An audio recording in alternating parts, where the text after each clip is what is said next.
नमस्कार, मेरा नाम है अरुण गौतम और आप देख रहे हैं धाकड़ टीवी। हिंदू धर्म की रीढ़ की हड्डी कहा जाता है बैकवर्ड को, और उसी बैकवर्ड में एक जाति आती है यादव की, जो खुद को राजपूत समझते हैं, कृष्ण के वंशज समझते हैं, हिंदू धर्म के सबसे बड़े पोषक समझते हैं। यादुवंशी खुद को बताते हैं, कृष्णा के वंशज बताते हैं। लेकिन आपको बता दें कि बिहार में यादव की सरकार है, और उसी बिहार में यादव की सरकार में यादव के साथ ऐसी बर्बरता हुई है जो सबके रोंगटे खड़े कर दे सकती है। क्योंकि जिसकी सरकार होती है उन्हीं के लोगों पर ऐसा न्याय अत्याचार हो तो यह सवाल खड़ा करता है वहां की सरकार पर, वहां की कानून व्यवस्था पर।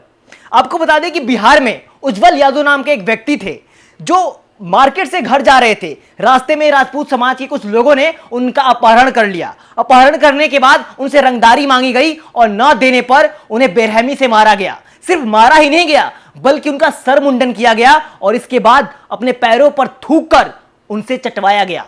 सोचने वाली बात है कि सारी घटना हुई है जहां पर यादव की सरकार है। इन्हीं सारे मामलों पर बातचीत करने के लिए हमारे साथ राष्ट्रीय कवि राहुल नागपाल जी मौजूद हैं, जिनसे जानना चाहेंगे कि इस मामले पर इनकी क्या राय है। जो यादव लोग खुद को राजवंशी, यदुवंशी, राजपूत, पता नहीं क्या क्या समझते हैं, मुलायम सिंह यादव लिखते हैं, सिंह भी हैं, यादव भी हैं, फिर उन्हीं सिंह जाति वालों ने उनके साथ ऐसी बर्बरता क्यों की?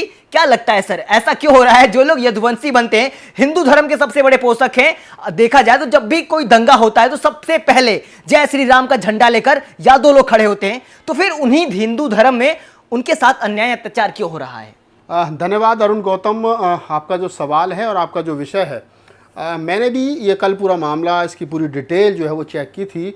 मोतिहारी ज़िला है बिहार का, और उसमें कल्याणपुर एक जगह है और कल्याणपुर थाना है। कल्याणपुर थाने की ये घटना है। जो बात आपने कही है यहाँ पर कि जो यादव समाज अपने आप को कट्टर हिंदू मानता है, कृष्ण का वंशज मानता है, मंदिर की लड़ाई में सबसे आगे था और वगैरह वगैरह बहुत सारी बातें हैं। तो ये आज का जो वीडियो है उन यादव समाज के लोगों के लिए बहुत महत्वपूर्ण है, जो जय श्री राम, जय कृष्ण, बजरंगबली और अपने आप को मतलब योद्धा, पता नहीं क्या क्या किन किन अपने आप की अपनी गाथाएं, वो शौर्य गाथाएं गाते रहते हैं। ओम यादव एक नाम के सज्जन हैं, सोशल मीडिया पर बड़े एक्टिव रहते हैं, बाबा साहब डॉक्टर अम्बेडकर के मूवमेंट के लोगों को बड़ा हड़काते रहते हैं वो। तो ये वीडियो ओम यादव जैसे लोगों को ज़रूर देखना चाहिए। और बहुत सारे लोग हैं जो अपने आप को कट्टर हिंदू कहते हैं, और लक्ष्मण यादव जैसे लोगों को, चंद्रभूषण यादव जैसे लोगों को, रामोतार यादव जैसे लोगों को, जो लोग यादव शक्ति पत्रिका से जुड़े हैं, आजमगढ़ की साइड के लोग जो हैं, जो बुद्ध को अपना वंशज मानते हैं, अम्बेडकर को अपना वंशज मानते हैं, उनको वो कहते हैं ये नकली यादव है, ये भीमटे यादव है, मतलब इस प्रकार की भाषा का वो इस्तेमाल करते हैं। तो आज का वीडियो उन लोगों के लिए महत्वपूर्ण है और उज्जवल यादव वाली घटना जो है उन लोगों के लिए विचारणीय है। अब मैं आता हूँ घूम करके कि जिस प्रकार से वहाँ ये कहा, मतलब उज्जवल यादव का अपहरण हुआ घर जाते वक्त, और अपहरण होने के बाद में फिर उसको ले जाया गया, रंगदारी मांगी गई। रंगदारी ना देने पर राजपूत समाज के लोगों ने, ठाकुर समाज के लोगों ने अपने जूते पर थूक करके उससे चटवाया, उसका मुंडन किया और जाति सूचक शब्दों का इस्तेमाल किया। अब यह बात निकल करके ये आती है कि जो यादव अपने आप को कहते हैं कि हम तो राजपूत हैं, हम तो बड़े साहब रणवाके हैं, हम तो ये हैं, हम तो वो हैं, वगैरह वगैरह।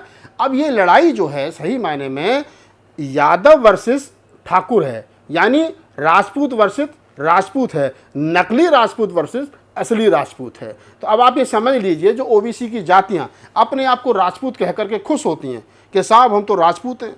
कौन से राजपूत हैं? लोधे राजपूत, माली राजपूत, यादव राजपूत, नाई राजपूत, पता नहीं कौन कौन से राजपूत हैं। तो भैया अब ये समझ लो, उज्जवल यादव के साथ में जो हुआ है ये असली राजपूतों ने किया, नकली राजपूतों के साथ में। तो नकली राजपूत जितने लोग घूम रहे हैं यहाँ, उनकी बात ये समझ में आ जानी चाहिए अरुण जी के नकली नकली होता है और असली असली होता है। और जब इस देश का जो ओरिजिनल क्षत्रिय है, जो ठाकुर है, जो राजपूत अपने आप को है मानता है, ये जो है असली में, वो अपने उग्र उस पर आता है। जब वो कहता है नहीं मैं क्षत्रिय हूँ, तो वो फिर खदेड़ देता है, जैसे कि उज्जवल यादव वाला मामला है।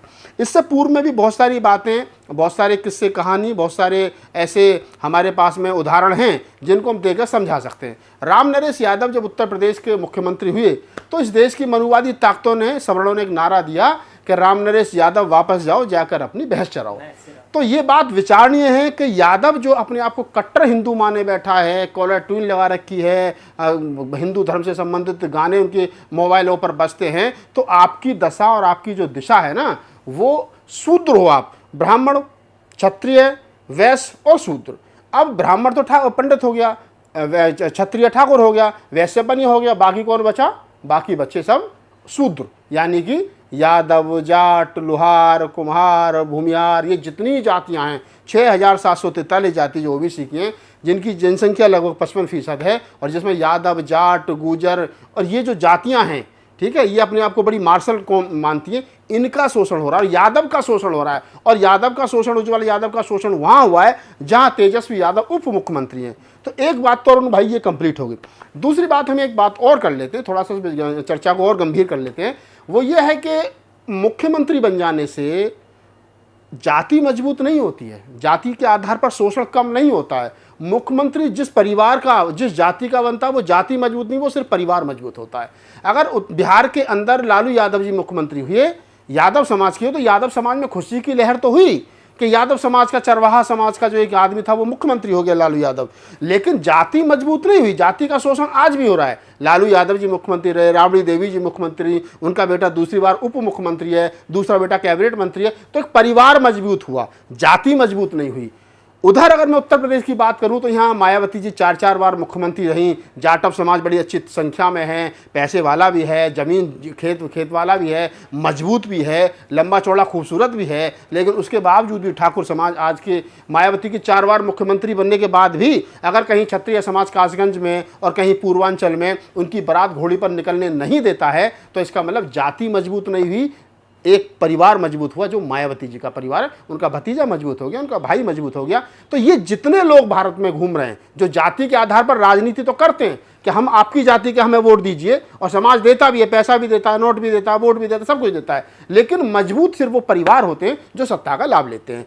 सारी दुनिया डॉक्टर अंबेडकर का नाम तो लेती है, लेकिन डॉक्टर अंबेडकर अकेले ऐसे नेता हैं इस धरती पर जिन्होंने राजनीति की तो उसका फायदा पूरे समाज को हुआ। डॉक्टर अंबेडकर के पास में धरोहर के नाम पर कुछ नहीं है। ये बात अलग है कि बाबा साहब डॉक्टर अंबेडकर के नाम पर राजनीति करने वाले लोग हजारों करोड़ के मालिक बन गए, और वो अंबेडकर और वो काशीराम जिनके मरने के बाद में, जिनके परिनिर्वाण के बाद में उनके खातों में चंद सिक्के थे। तो आप ये समझिए कि किसी जाति का मुख्यमंत्री बनने से, राष्ट्रपति बनने से, प्रधानमंत्री बनने से, सांसद बनने से, एमएलए बनने से, एमपी बनने से वो जाति का एक आदमी मजबूत होता है, उसका परिवार मजबूत होता है, वो गरीबी रेखा से ऊपर उठ जाता है। समाज का शोषण, अत्याचार नहीं रुकता है। इसके लिए डॉक्टर अंबेडकर की वो बात मुझे याद आती है। डॉक्टर अंबेडकर ने कहा था कि अगर मुझे अपने और देश में से कोई चुना जाए तो मैं देश को चुनूंगा, और मुझे अपने और देश और समाज में से किसी को चुना जाए तो मैं समाज को चुनूंगा। तो ऐसी दूरदृष्टा जो व्यक्ति रखता हो,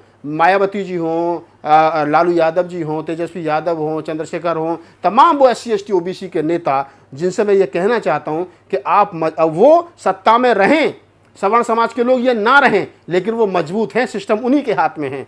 उत्तर प्रदेश के अंदर बसपा की सरकार रहे तब भी शेड्यूल कास्ट का शोषण होता। क्यों? क्योंकि संसाधन उन लोगों के हाथ में है। बिहार के अंदर तेजस्वी यादव उप मुख्यमंत्री हैं, फिर भी क्या नाम है, उज्ज्वल यादव को थूक करके चटवाया गया। क्यों? क्योंकि सिस्टम जो है नीचे के लेवल पर सिस्टम, खेती खलियान सब, SDM सब उन्हीं के हाथ में है, और उनके दिमाग में कहीं ना कहीं जातिगत दुर्गंध है, और वो कहते हैं कि हम सवर्ण हैं। सरकार किसी की हो वो बात अलग है, लेकिन उनके अंदर जातीयता के आधार पर ऊंच और नीच वाली जो भावना है वो बनी हुई रहती है। दूसरी चीज़ यहाँ पर मैं और आपके दर्शकों को बता देता हूँ, वो ये है कि जितने भी यादव समाज के लोग अपने आप को हिंदू मानते हैं, वो कम से कम अपने आप को हिंदू मानना बंद कर दें। वो ललित सिंह यादव को पढ़ें, वो बहुत सारे और यादव योद्धा हुए हैं उनको पढ़ें, और उनको पता चलेगा कि वो यादव समाज के जो लोग हैं वो सही माने में जो है वो शूद्र हैं। और शूद्र जो है बोलें तो हम SC ST OBC के जो लोग हैं, जो मूल निवासी हैं, हमारा सबका एक धर्म है जिसको हम बौद्ध धर्म कहते हैं, और हमें उसकी तरफ आना चाहिए, और ये हिंदू धर्म की चादर को ओढ़ करके फेंकना चाहिए। और बिहार के अंदर जो घटना घटी है, मैं इसका पुरजोर विरोध करता हूँ, ये नहीं होना चाहिए था। हमारी पूरी सहानुभूति उज्ज्वल यादव के परिवार के साथ है। हमने वहाँ के मोतिहारी के बहुत सारे अपने साथियों से संपर्क किया है। हमने कहा भी इस जो लड़का है उज्ज्वल यादव, इसकी मदद की जाए, और इसको पूरी कानूनी जो इसकी घटना हुई है उस पर कानूनी रूप से इसको न्याय मिलना चाहिए। ये वीडियो देखने के बाद आपको समझ में आ गया होगा कि जितने भी लोग हिंदू होने पर गर्व करते हैं, जो लोग ये कहते हैं कि हम यदुवंशी हैं, हम राजपूत हैं, हम ये हैं, फलाना है, ढिमकाना है, ऐसे लोगों का भी किस तरह से शोषण हो रहा है। जहां पर यादव की सरकार है वहां पर भी यादव सुरक्षित नहीं है। तो इसमें सबसे बड़ा योगदान है जातीयता का, जो लोग बनाए हुए रखे हैं अभी तक। बाकी इस वीडियो के बारे में क्या राय है आपकी, कमेंट करके हमें जरूर बताएं। ऐसी ऐसी वीडियो से हमेशा अवगत होते रहने के लिए सब्सक्राइब कर लीजिए धाकड़ टीवी। आपके मन में कोई सवाल हो या सुझाव हो तो हमें कमेंट बॉक्स में बताएं, ताकि आपके सवाल सुझाव पे हम कोई राय रख सके।